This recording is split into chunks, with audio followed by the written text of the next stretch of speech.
So yeah, Kirk, I guess the last time we would have talked would have been upon hearing your induction into the 2018 Hall of Fame right here in this building, and so we'll get to that. But Sure. reiterate us, and I probably asked you at that time too, kind of how you grew up in the game. So let's just talk about that a little bit to start it off. Sure. Okay. Thanks, Clark, and welcome to the Royal Regina. Yeah, I guess last year's 2 years ago now, the senior championships here would be been the last visit. Yeah, it's been a special place for me. I started out golf probably like most as a junior. I was playing ball mostly as a younger kid, and then had to take a year off baseball because of knees wearing them out.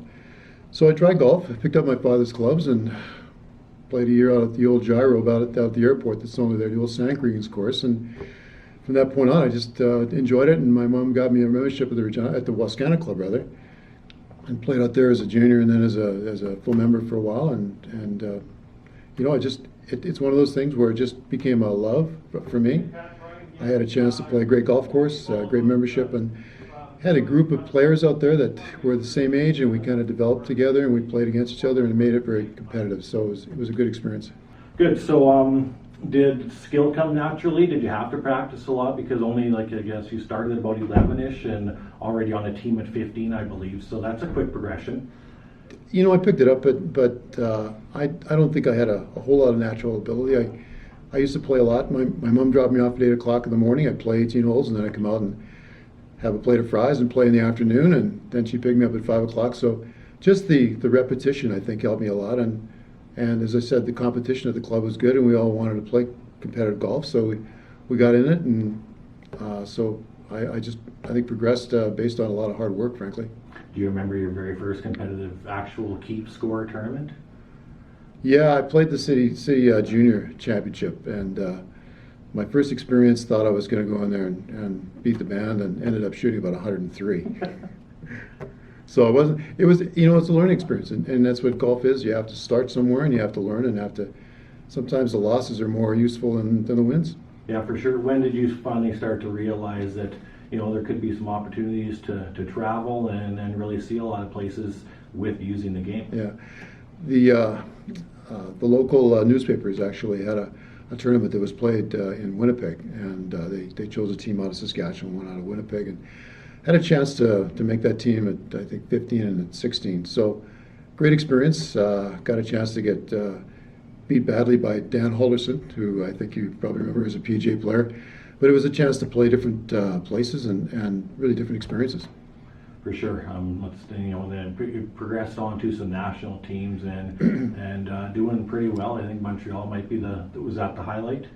It was, yeah, I think so for me in terms of my competitive golf. I made I was fortunate to make some teams and win a few things. But the year in Montreal, I think it was the mid-90s, where I was able to make the quarterfinals and just about got to the semis and played my best. And I think that was probably the best national tournament I ever played.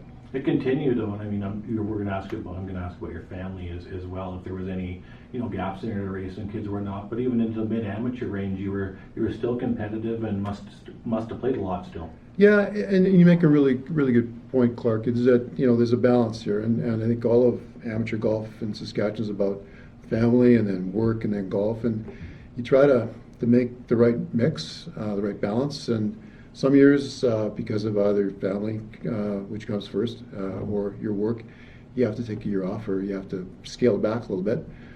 So, but that's okay. You know, golf's a 50-year game, and that's the beauty of golf. And you know, you're still playing here today, I would presume, every once in a while, and when the snow melts. But you know, a night back here in 2018, when you go to the Hall of Fame, I don't have the class in front of me, but I believe Otto Huber and of course Dean went in that night with you. But and you know, just so that night, and now you can look back because we haven't really talked since that night. No, yeah, it was a special evening for me, and to be recognized by the Saskatchewan Golf Association was special, and the evening itself, I had my family there, I had my close friends, and you know, with Dean, who I've grown up together. I mean, he's obviously a lot younger, but I've seen him forever, and great player. So it was a great evening for me. What have you been doing since? Do you know, I've been playing some golf. I think you may remember that I actually 2 weeks before the induction ceremony, I had my hip replaced. So that's been a bit of a challenge, but it's a good challenge. I've had great help from my physios and from my family, and it's coming along just fine. And I'm looking forward to a big year this year. Yeah, what's it feel like just to come to this building? It's a special place for golf, and obviously it's been a big part of your life. So do you still get the chills every time you walk through the doors? You know, I do. It's chills may not be the right answer. It may be more a case of just coming home to family. You walk in and in our golf club's always been a working man's club, and it promotes that, and you really feel as if you can walk in and sit down at a table with pretty much anybody and have a chat and have a glass of Coke and enjoy the day. Even if you're not playing, you can have a nice time out here. For sure. Is there anything else that you want to add, or just talk about that really maybe has helped you along the way? And if you want to go back to the family, that's great. Yeah, I mean, family's been, my wife Nikki's had my back throughout this, and there's always commitments you have to make, and she's taken on more than I have in terms of family, and that's been special. And so really, I don't think anyone in amateur golf is going to stand up here and say that it's all about you.